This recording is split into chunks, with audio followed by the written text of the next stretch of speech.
আকরাম হোসেন, আমি মঞ্চে আমন্ত্রণ জানাচ্ছি আকরাম হোসেনকে তার সংক্ষিপ্ত মোটিভেশনাল আমাদের অডিয়েন্সকে সামনে উপস্থাপন করার জন্য। Thank you.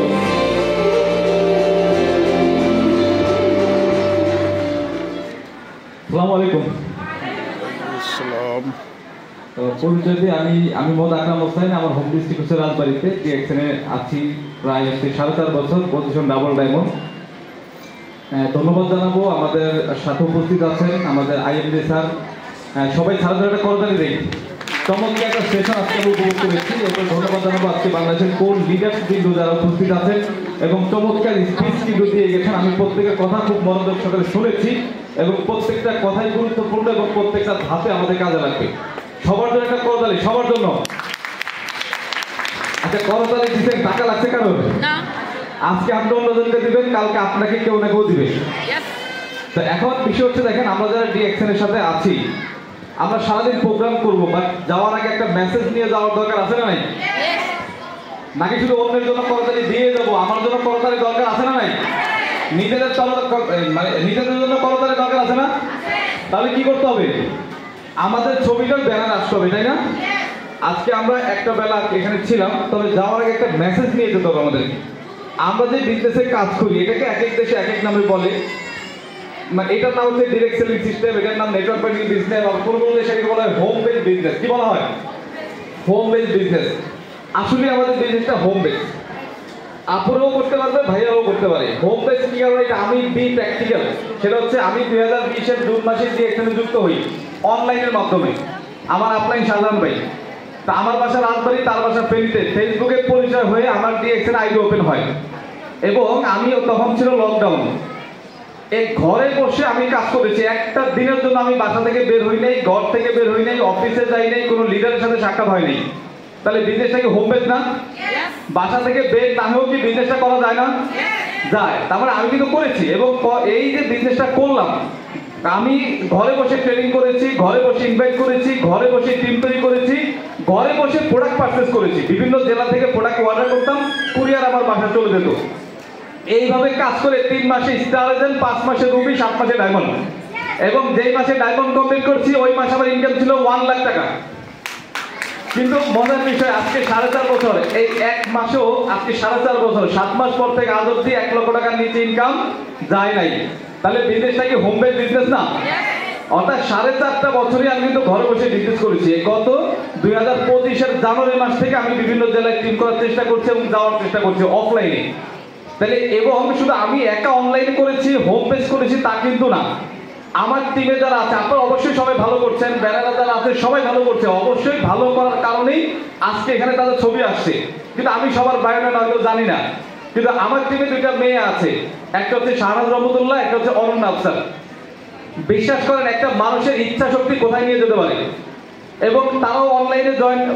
আমার টিম মালয়েশিয়ান প্রবাসী ছিল অরণ্য আফসার, তার সাথে ফেসবুকে পরিচয় হয়ে জয়েন হয়। তখন সে একটা হটলিং সিম কোম্পানিতে চাকরি করে, 2200 রিঙ্গিত তার বেতন।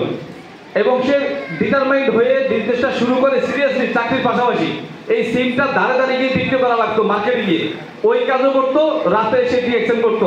1 বছর পরে সে ডায়মন্ড হয়ে যায়। যখন তার ইনকাম মানে সমান সমান হয়, চাকরি ছেড়ে দেয়।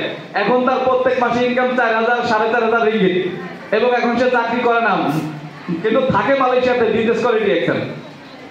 বুঝতে পারছেন? আরেকটা মেয়ে আছে শাহনাজ রহমতুল্লাহ, শাহজাহান ভাই বলে গেছে। এইটুকু বলি যে একটা মানুষ চাইলে কিনা পারে। আমার পজিশন ডাবল ডায়মন্ড, আজকে তার পজিশন এক্সিকিউটিভ ডাবল ডায়মন্ড। তাহলে আমার থেকে 1 পয়সা উপরে, কথা কি বোঝা যায়? তার মানে একটা মানুষ চাইলে অনেক কিছু করা সম্ভব। সে মেয়ে হয়েও আমার থেকে 1 পয়সা উপরে। যদি গত 1-1.5 বছর সে কিন্তু বিজনেসের বাইরে আছে শারীরিক কিছু প্রবলেমের কারণে, কিন্তু তার কোন মাসে ইনকাম কিন্তু বন্ধ নেই। নাম্বার 1। নাম্বার 2 হচ্ছে তার বোন প্রত্যেক মাসে বাংলাদেশ থেকে তার আইডির যে ইনকামটা কিন্তু সেখানে উত্তোলন করে। এবং যদি সে সুস্থ থাকতো, আমার মনে হয় এতদিন ক্রাউন ডাউন হয়ে যেত। এখন বিষয় হচ্ছে যে একটা মানুষ চাইলে তার ভেতরে যে প্রতিভা, ওইটা কিন্তু জ্বালায়, মানে সে কিন্তু ওইটা কিন্তু মানে একটা মানে প্রতিফলন ধরাইতে পারে। আমি খুব বেশি কথা বলবো না, টাইমও শেষ। আমার আগে যারা কথা বলে গেছে ওইটার সাথে আমি একমত, ওইটাই করবো, আপনারাও করবেন। তবে একটা অনেক আগে টিভিতে একটা বিজ্ঞাপন দেখতাম, এখন হয় কিনা জানি না, টিভির সামনে বসা হয় না। বিজ্ঞাপনটা ছিল এইরকম, আছি আমরা আছি। বিজ্ঞাপনটা ছিল এরকম, সেটা হচ্ছে একটা বাবা তার মেয়েকে ডেকে বলতেছে যে তোমার জন্য ভালো একটা পাত্র দেখছি, তোমাকে বিয়ে করতে হবে। ছেলের ভালো ভালো বাড়ি আছে, ভালো ওয়েল সেটেল আছে, গাড়ি আছে, বাড়ি আছে। এই অ্যাড্রেসটা দেখছেন আপনারা? এইটা অনেক আগে একটা ইয়া ছিল, বিজ্ঞাপন ছিল। তখন এই মেয়েটা কি হইলো, দুশ্চিন্তা পড়ে যায়, সে এখন বিয়ে করবে না। সে এইটার জন্য পরামর্শ করার জন্য বান্ধবীর কাছে যায়। তার ফ্রেন্ড থেকে পরামর্শ দেয়, কোনো চিন্তাই তুমি করো না, তোমার জন্য একটা উপায় আছে। কি? তুমি আজকের পর থেকে ফেয়ার অ্যান্ড লাভলি মাখো। তাহলে ফেয়ার অ্যান্ড লাভলি মেখে যায়, কি হয়ে যায়, সুপারস্টার হয়ে যায়। সুপারস্টার হওয়ার পরে তার ওয়েল সেটেল বাড়ি গাড়ি হয়ে যায়। এখন 2 বছর 4 বছর পরে তার বাবার কাছে আসে যে বাবা আমি এখন বিয়ে করতে চাই। বাবা বলছে তুমি এখন বিয়ে করবে? হ্যাঁ, এখন আমার ভালো ওয়েল সেটেল আছে, বাড়ি আছে, গাড়ি আছে, আমিও ম্যাচিউর, সেও ম্যাচিউর, এখন আমরা দুইজন আমরা এখন বিয়ে করবো। এখন প্রশ্ন হচ্ছে, এই যে যে ফর্মুলা ছিল ওয়েল সেটেল হওয়ার, সেটা কি? Fair and lovely. Fair and lovely মেখে আদৌ কি এটা মেখে কি ওয়েল সেটেল হওয়া যাবে? না। তবে ডিএক্সএন এ কাজ করে ওয়েল সেটেল হওয়ার সুযোগ আছে না নাই?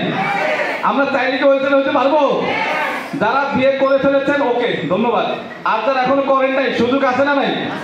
আজকে একটা সিদ্ধান্ত নেওয়া যাবে কিনা? যাবে। যারা এখনো বিয়ে করেন নাই, আপনি চিন্তা করেন আমি ডায়মন্ড হয়ে, ডাবল ডায়মন্ড হয়ে, ক্রাউন ডায়মন্ড হয়ে বিয়ে করবো। দেখেন আপনার লাইফটা অন্যরকম একটা মাত্রা পাবে।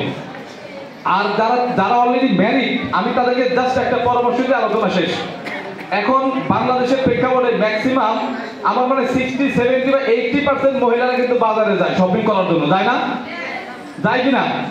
যায়। দেখেন বাজারে যখন যান, আপনার বাচ্চা যখন হাত ধরে মার্কেটে ঢোকেন, আপনার বাচ্চা যখন আঙুল দিয়ে দেখায় আম্মু আমাকে ওই ড্রেসটা কিনে দাও, এটা দোতলায় এসি রুমের মধ্যে, বাচ্চা হয়তো জানে না, বাট আপনি জানেন ওইটার দাম 5,000 টাকা, ওইটার দাম 7,000 টাকা।